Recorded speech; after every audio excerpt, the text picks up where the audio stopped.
আয় বুঝে ব্যয় নয়, বরং ব্যয়ের প্রয়োজনে আয় বাড়ান। আমরা ছোটবেলা থেকে একটা কথা শুনে অভ্যস্ত, আয় বুঝে ব্যয় করো, কোমর দেখে কাপড় কাটো। কিন্তু সততার সাথে বলুন তো, বর্তমান সময়ে কি সত্যি এই নিয়মে চলা সম্ভব?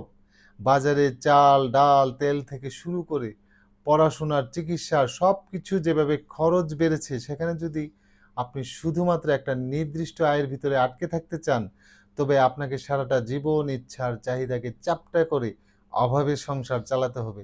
আজকের যুগে সফল আর চিন্তামুক্তভাবে বাঁচতে হলে দৃষ্টিভঙ্গি বদলাতে হবে। এখন মূল মন্ত্র হওয়া উচিত, আয় বুঝে ব্যয় নয়, বরং ব্যয়ের প্রয়োজন বুঝে আয় বাড়ান। কিন্তু কেন এই ধারণাটা এত গুরুত্বপূর্ণ এবং কিভাবে এটা নিজের জীবনে প্রয়োগ করবেন, চলুন আজকের ভিডিওতে আমরা সেটা পার্ট বাই পার্ট বুঝে নিই।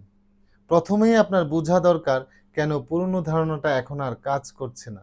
আয় বুঝে ব্যয় করা মানে হচ্ছে আপনি আপনার বর্তমান আয়কে একটা নির্দিষ্ট সীমা ধরে নিয়েছেন এবং নিজের বা পরিবারের সব ছোট বড় স্বপ্নকে সেই সীমানার ভেতরে আপনি জোর করে ঢোকানোর চেষ্টা করছেন।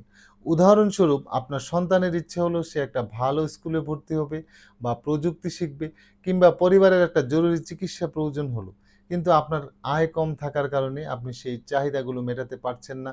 ফলে জীবনযাত্রার মান দিন দিন নিচে নামছে আর বাড়ছে হতাশা।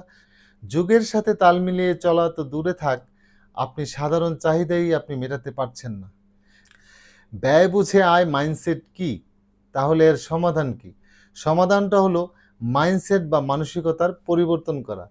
ব্যয় বুঝে আয় করা মানে অপচয় বা বেহিসাবি খরচ করা নয়। এর আসল অর্থ হলো আপনার পরিবারের একটা সম্মানজনক সুন্দর জীবনযাপনের জন্য প্রতি মাসে ঠিক কত টাকা প্রয়োজন, সেই লক্ষ্য বা টার্গেট নির্ধারণ করা।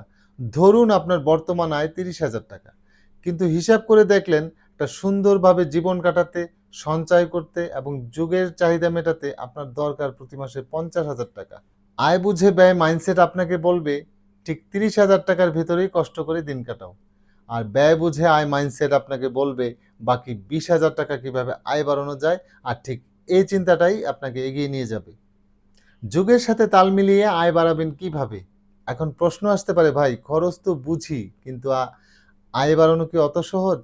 এক কথায় বললে রাতারাতি সম্ভব নয়। তবে অসম্ভবও নয়। তার জন্য আপনাকে কয়েকটি ধাপ অনুসরণ করতে হবে। নতুন স্কিল অর্জন করতে হবে। আপনার মূল কাজের পাশাপাশি নতুন কোনো দক্ষতা শিখুন। ডিজিটাল দুনিয়ায় এখন স্কিলের মূল্য সবচেয়ে বেশি। পার্ট টাইম কাজ, দিনের মূল কাজের পর যে ১-২ ঘন্টা সময় পান, তা সোশ্যাল মিডিয়ায় নষ্ট না করে freelancing, content creation, online business বা টিউশনির মতো কাজে লাগান। মাল্টিপল ইনকাম সোর্স, একটি মাত্র আয়ের উপরে ভরসা করা বর্তমান সময়ের সবচেয়ে বড় ঝুঁকি। আয়ের উৎস অন্তত ২টি করার চেষ্টা করুন। ইনভেস্টমেন্ট বা বিনিয়োগ, জমানো টাকা অলস না রেখে সঠিক জায়গায় ছোট ছোট বিনিয়োগ করা শিখুন, যাতে টাকা আপনার জন্য কাজ করে। একটা জরুরি সতর্কবার্তা, এখানে একটা কথা মাথায় রাখা খুবই জরুরি।